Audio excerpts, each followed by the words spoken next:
सरकारले फेरि बढायो सार्वजनिक यातायातको भाडा दर। आजदेखि लागू हुँदै कहाँ कति भयो त भाडा दर, यसबारे सम्पूर्ण जानकारी राजेन्द्र लिङदेनको गिरिपालिका झापाको हल्दीबारीमा अध्यक्ष र उपाध्यक्षमा राप्रपाको शानदार विजय। चितवनको भरतपुरमा एमाले भित्रै अन्तर्घात, रेणुले उठाउन सक्छिन् फाइदा। भरतपुर महानगर रेणु दाहाल नेकपा एमालेका विजय सुवेदी भन्दा 848 मतले अगाडि। विजय सुवेदीको कति मत आयो, यसबारे सम्पूर्ण जानकारी। भरतपुरमा मतान्तर बढाउँदै रेणु दाहाल तेस्रोमा रहेका जगन्नाथ पौडेलले समेत कटाए 4000 मत। 36,923 मत गन्दा यस्तो छ विराटनगरको परिणाम। कसले मार्ला बाजी, देशभर चुनावी मतगणना, तर चौतर्फे जित चाहिँ महँगीको।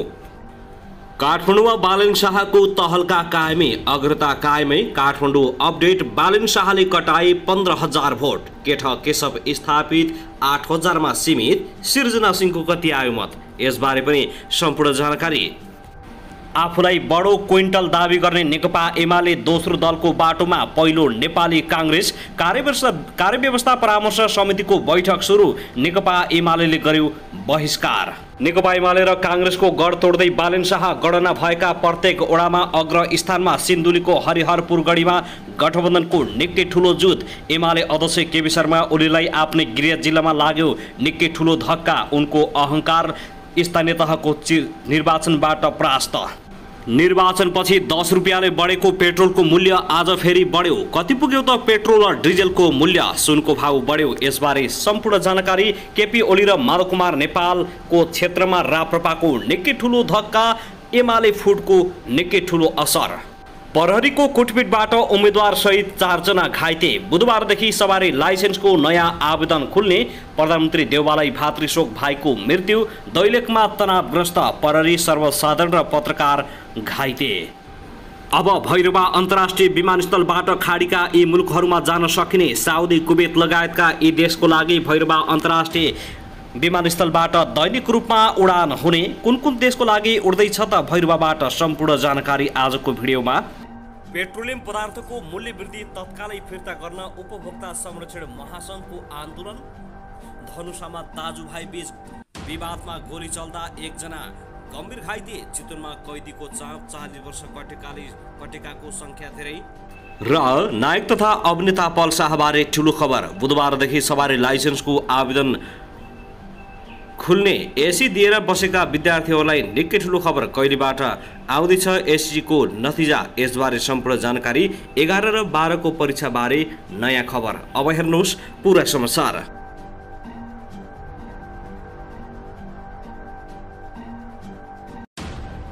दर्शकबिन नमस्कार, युट्युब च्यानल नेपाली खबर मिडियामा तपाईहरूलाई हार्दिक स्वागत छ। यदि हाम्रो च्यानललाई अहिलेसम्म सब्स्क्राइब गर्नुभएको छैन भने सब्स्क्राइब गरी नजिक रहेको बेल आइकनलाई दबाई हामीसँग जोडिनुहोला। दर्शकबिन सदा झैं आज पनि हामी तपाईहरुमाझ देशभरका विभिन्न खबरका साथ उपस्थित भइसकेका छौं। यो भिडियोलाई अन्तिमसम्म हेरी हामीले साथ दिनुहोला। दर्शकबिन हाम्रो मेहनतको लागि एउटा सानो लाइक गर्न भनी नभुल्नुहोला। कहाँदेखि हेर्दै हुनुहुन्छ, के भन्न चाहनुहुन्छ, तपाईको मनमा लागेको प्रतिक्रिया अवश्य पनि कमेन्ट गर्न नभुल्नुहोला। दर्शकबिन के तपाईँ हाम्रो च्यानलमा नियमित श्रोता हुनुहुन्छ? यदि नियमित हुनुहुन्छ भने तल कमेन्ट बक्समा नियमित अथवा रेगुलर लेख्नुहोस्। यदि तपाईँ नयाँ हुनुहुन्छ भने सब्स्क्राइब गरी जोडिनुहोस्, ताकि नयाँ अपडेटका साथ हामी तपाईहरुमा हरपल दैनिक उपस्थित हुने गर्दछौँ। हाम्रो अपडेटहरू तपाईहरूलाई के कस्तो लागिरहेका छन्, सल्लाह सुझाव प्रतिक्रिया अवश्य पनि कमेन्ट गर्न नभुल्नुहोला। दर्शकबिन हामी तपाईहरुमाझ स्थानीय तहको निर्वाचनको मत परिणामबारे निरन्तर रूपमा अपडेट गराइरहेका छौं। आज पनि त्यसै विषयलाई र विभिन्न देशका खबरका साथ उपस्थित भएका छौं। भरतपुरमा अग्रता बढाउँदै रेणु दाहालले आफ्नो अग्रता कायम गरेकी छिन् भने विजय सुवेदी भन्दा 1300 बढी मतान्तरले रेणु दाहाल अगाडि बढेकी छिन्। त्यस्तै काठमाडौँमा भने बालेन शाहले तहल्का मचाएका छन्। बालेन शाहले 15,000 मत कटाएका छन् भने बालेन शाहले 15,000 मत कटाएका छन् भने केशव स्थापित 7,000 मा नै सीमित रहेका छन्। यसबारे पनि सम्पूर्ण जानकारी दिने नै छौँ। सरकारले पेट्रोलियम पदार्थ बढाइसके, फेरि गाडी भाडा पनि बढाएको छ। कहाँको के कति पुग्यो, यसबारे पनि सम्पूर्ण जानकारी दिनेछौँ। हामीसँगै रहनुहोला, अन्तिमसम्म हेर्नुहोला। दर्शकबिन आउनुहोस् आजको पहिलो खबरतर्फ लागौं। सरकारले सार्वजनिक यातायातको भाडा दर बढाएको छ। 17 चैत्र 2078 मात्रै भाडा दर बढाएको सरकारले पेट्रोलियम पदार्थको मूल्य वृद्धि बढाएसँगै सार्वजनिक यातायातमा पनि फेरि भाडा दर बढाएको हो।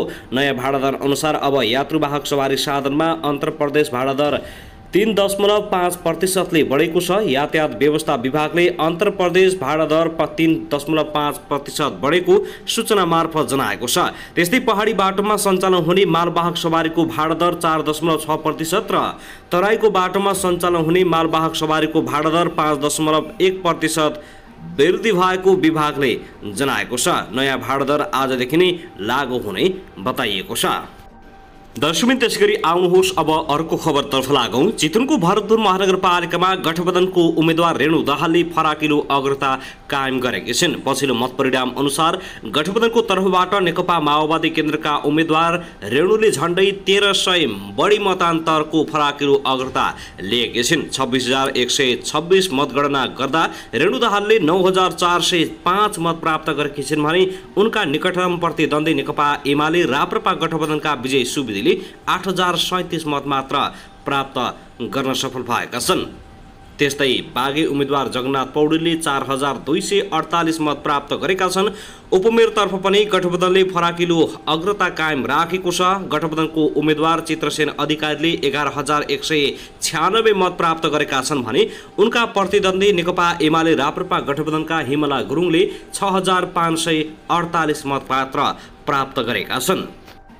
दर्शकबिन त्यसैगरी आउनुहोस् अब अर्को खबरतर्फ लागौं। धनुषामा दाजुभाइ बीच विवाद हुँदा गोली चलेको छ। धनुषाको नगराई नगरपालिका 8 स्थित औकाराका जामुन पासवान र नसिब पासवान बीच घरायसी विवाद हुँदा भट्टाभट गोली चलेको प्रहरीले जानकारी दिएको छ। दुई पक्षबीच झगडाको क्रममा कुटाकुट हुँदा नसिब पक्षका 50 वर्षीय श्रीनारायण पासवानले जामुनमाथि गोली प्रहार गरेको जिल्ला प्रहरी कार्यालय धनुषाले जानकारी दिएको छ। 71 वर्षीय जामुनको दाहिने हातको पाखुरामा गोली लागेको र अहिले उनको प्रादेशिक अस्पताल जनकपुर धाममा उपचार भइरहेको प्रहरीले जानकारी दिएको हो। यता घटनास्थलबाट प्रहरीले 2 नलकटुवा पिस्तोल र 12 राउन्ड गोली बरामद गरेको धनुषा प्रहरी प्रवक्ता प्रहरी नायब उपरीक्षक प्रदीप कुमार छेत्रीले जानकारी दिएका छन्। प्रहरीले घटनामा संलग्न रहेको आरोपमा छानबिनका लागि 11 जनालाई नियन्त्रणमा लिएको छ। पक्राउ गरेकोमा इन्द्रनारायण पासवान, अभिषेक पासवान, सोमनाथ पासवान, अजय पासवान, राजीव पासवान, धर्मेन्द्र पासवान, राजीव पासवान, प्रसादी पासवान, प्रहलाद पासवान, विजय कुमार पासवान र राजन पासवानलाई नियन्त्रणमा लिएको जिल्ला प्रहरी कार्यालय धनुषाले जानकारी दिएको हो। दर्शकबिन त्यसैगरी आउनुहोस् अब अर्को खबरतर्फ लागौं। काठमाडौँ महानगरपालिकाको मेयरका स्वतन्त्र उम्मेद्वार बालेन शाहले 7,114 मतले अग्रता लिएका छन्। अहिलेसम्मको मत परिणाम अनुसार बालेन शाहले 15,402 मत प्राप्त गरेका छन्। उनका निकटतम प्रतिद्वन्दी नेकपा एमालेका उम्मेद्वार केशव स्थापितले 8,288 मत मात्र प्राप्त गरेका छन्। त्यस्तै नेपाली कांग्रेसकी उम्मेद्वार सिर्जना सिंहले 7,290 मत प्राप्त गरेकी छिन्।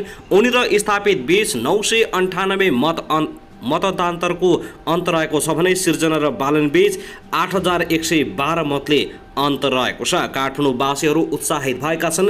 बालेन शाह सुरुदेखि नै अग्रस्थानमा रहेका छन् र अहिले फराकिलो मतान्तर बनाउँदै उनी 15,000 कटाउन सफल भएका छन्। काठमाडौँवासीहरू ढुक्क छन्। बालेन शाहले जित्नेमा बालेन शाहको मतान्तर सुरुदेखि नै अग्रता कायम रहेकाले अहिलेसम्म पनि अग्रता रहेको छ र फराकिलो मतान्तर पनि रहेको छ। दर्शकबिन त्यसैगरी आउनुहोस् अब अर्को खबरतर्फ लागौं। स्थानीय तह निर्वाचनमा अहिलेसम्म प्राप्त मत परिणाम र अग्रताका आधारमा सत्तारूढ नेपाली कांग्रेस सबैभन्दा ठूलो दल बन्ने देखिएको छ।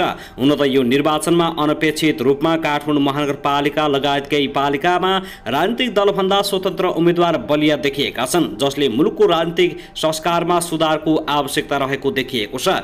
निर्वाचन आयोग नेपालले अहिलेसम्म सार्वजनिक गरेको मत परिणाम अनुसार सत्तारूढ नेपाली कांग्रेसले 20 नगर प्रमुख र 96 गाउँ अध्यक्ष सहित कुल 116 स्थानमा जित हासिल गरिसकेको छ। सो पार्टीले अहिलेसम्म 88 नगर प्रमुख र 79 गाउँपालिका अध्यक्षमा अग्रता समेत कायम गरेको छ। अहिलेसम्मको अग्रता नै अन्तिम नतिजासम्म यथावत रहने हो भने काङ्ग्रेसले कुल 753 मध्ये 283 प्रमुख पद जित्ने देखिएको छ। प्रमुख प्रतिपक्षी दल नेकपा एमाले भने हालसम्म 10 नगर प्रमुख र 62 गाउँपालिका अध्यक्षसहित कुल 72 स्थानमा जित हासिल गरेको छ। सो पार्टीको अहिले 53 नगर प्रमुख र 55 गाउँपालिका अध्यक्षमा अग्रता समेत हासिल गरिसकेको छ। अहिलेसम्मको अग्रता नै अन्तिम नतिजासम्म यथावत रहने हो भने नेकपा एमाले कुल 753 मध्ये 180 प्रमुख पद जित्नेछ, जुन नेपाली काङ्ग्रेसको भन्दा 101 प्रमुख कम हुनेछ। 2074 सालको स्थानीय तह निर्वाचनसँग तुलना गर्दा यसपालि काङ्ग्रेसले 17 प्रमुख पद थप गर्ने भएको छ। काङ्ग्रेस 2074 सालमा कुल 266 प्रमुख पद जितेको थियो। गत स्थानीय निर्वाचनमा 294 वटा प्रमुख पदमा जित हासिल पारेको एमाले भने 114 वटा प्रमुख पद गुमाउने देखिएको छ। उता अहिलेसम्मको मत परिणाम र अग्रताका आधारमा नेकपा माओवादी केन्द्र तेस्रो ठूलो दल बन्नेछ। माओवादी केन्द्रले अहिलेसम्म 4 नगर प्रमुख र 50 गाउँपालिका प्रमुख सहित 64 प्रमुख पदमा जित हासिल गरिसकेको छ। त्यस्तै 51 नगर प्रमुख र 34 गाउँपालिका अध्यक्ष सहित 55 पदमा अग्रता समेत लिएको छ। यही अग्रता अनुसार परिणाम आउने हो भने माओवादी केन्द्रले 109 प्रमुख पदमा हात पार्नेछ, जुन अघिल्लो निर्वाचन माओवादी केन्द्र जितेको 106 प्रमुख पदभन्दा 3 पद बढी देखिने भएको छ। दर्शकबिन त्यसैगरी आउनुहोस् अब अर्को खबरतर्फ लागौँ। यातायात व्यवस्था विभागले सवारी चालक अनुमति पत्र लाइसेन्सका लागि नयाँ आवेदन बुधबारदेखि खुलाउने तयारी गरेको छ। नयाँ आवेदन प्रणालीको लागि अहिले तयारी गरिरहेको विभागका महानिर्देशक नवराज घिमिरेले जानकारी दिएका छन्। भोलिदेखि नै नयाँ आवेदन खुलाउने गरी साथीहरू लाग्नु भएको छ, तर चुनावका कारण केही समस्या भने भएको छ। भोलि खुलेन भने आगामी आइतबारसम्ममा जारी जसरी पनि खुल्छ उनले भनेका छन्। उनका अनुसार सबै पुराना प्रतीक्षामा बसेका सेवाग्राहीको सवारी ट्रायल सकिएकाले नयाँ आवेदन खुलाउन लागेको जानकारी दिएका छन्। यसअघि अनलाइन फारम नै बन्द गरिएको थियो। अब नयाँ लाइसेन्स आवेदन खुलेपछि फारम भरेको 15 दिनमै ट्रायल सकिने उनले जानकारी दिएका हुन्। दर्शकबिन त्यसैगरी आउनुहोस् अब अर्को खबरतर्फ लागौँ। जेठ 3 प्रहरीको कोटपिटबाट सङ्खुवासभा मादी नगरपालिकाका माओवादीका तर्फबाट प्रमुख उम्मेद्वार सहित 4 जना घाइते भएका छन्। प्रहरीको कोटपिटबाट गठबन्धन तर्फबाट प्रमुख पदका उम्मेद्वार माओवादी केन्द्रका दावा छत्र शेर्पा सहित 4 जना घाइते भएका छन्। गैराती 10 बजे प्रमुख पदका उम्मेद्वार शेर्पा खाना खाएर मतगणना स्थलतर्फ जाँदै गर्दा प्रहरीले निर्घात कुटपिट गरेको बताएका छन्। उम्मेद्वार शेर्पाको टाउको र शरीरका विभिन्न भागमा चोट लागेको छ। मादक पदार्थ सेवन गरेका प्रहरीले उम्मेद्वार शेर्पाको घरमै गएर श्रीमती र छोरालाई समेत कुटपिट गरेको उनको भनाइ छ। प्रहरीको कुटपिटबाट उम्मेद्वार शेर्पाको श्रीमती, छोरा, श्रीमती समेत घाइते भएको बताइएको छ। प्रहरीको कुटपिटबाट काङ्ग्रेस कार्यकर्ता श्याम शेर्पा समेत घाइते भएका छन्। प्रहरीको कुटपिटबाट शेर्पाको हात भाँचिएको छ। प्रहरीको कुटपिटबाट गम्भीर घाइते भएका शेर्पाको थप उपचारका लागि काठमाडौँ लगिएको नेपाली काङ्ग्रेसका पूर्व जिल्ला सचिव डम्बर बस्नेतले जानकारी दिएका छन्। कुटपिटबाट फुर्पा शेर्पा, बासङ शेर्पा घाइते भएको उनले जनाएका छन्। प्रहरी ज्यादतीको घारे वर्षना गर्दै घटनामा संलग्न प्रहरीमाथि कारबाही गर्ने काङ्ग्रेसका पूर्व सचिव बस्नेतले प्रतिबद्धता माग गरेका छन्। दर्शकबानुभाव त्यसैगरी सरकारले निर्णय गरेको साताको 2 दिन सार्वजनिक विदा त्रिभुवन विश्वविद्यालय तिर्बी अन्तर्गतका क्याम्पसमा लागू नहुने भएको छ। तिर्बी रजिस्ट्रारको कार्यालय सूचना तथा जनसम्पर्क महाशाखाले सूचना जारी गरी विदा लागू नगर्न आदेश दिएको हो। सूचनामा कोभिड-19 ले समेत शिक्षा क्षेत्रमा असर पुर्याएकाले सबैमा कोर्स सक्न विदाको व्यवस्था नगरिएको उल्लेख गरिएको छ। तिर्बीबाट अर्को सूचना जारी नहुन्जेलसम्मका लागि तिर्बीबाट प्रदान गरिने सेवा र पठन पाठन नियमित रूपमा सञ्चालन हुने तिर्बीले जनाएको छ। त्यस्तै भक्तपुर नगरपालिकाले पनि नगरपालिका भित्रका निजी तथा सामुदायिक विद्यालयलाई तत्काल सार्वजनिक विदा नदिन र साबिकै अनुसार पठन पाठन थाल्न निर्देशन दिएको छ। सरकारले पेट्रोलियम पदार्थको आयात घटाएर विदेशी विनिमय सञ्चित बढाउन भन्दै शनिबार र आइतबार 2 दिन सार्वजनिक विदा दिने निर्णय गरेको जेठ 1 गतेदेखि लागू गरेको छ। तर कोरोनाका कारण थलिएको शिक्षा क्षेत्रलाई प्रभावित पार्न दिन नहुने भन्दै विभिन्न प्राइभेट स्कुलले पनि यो कुरालाई मान्यता दिएका छैनन् भने सरकारी स्कुल मात्रै 2 दिन बन्द भएका छन्।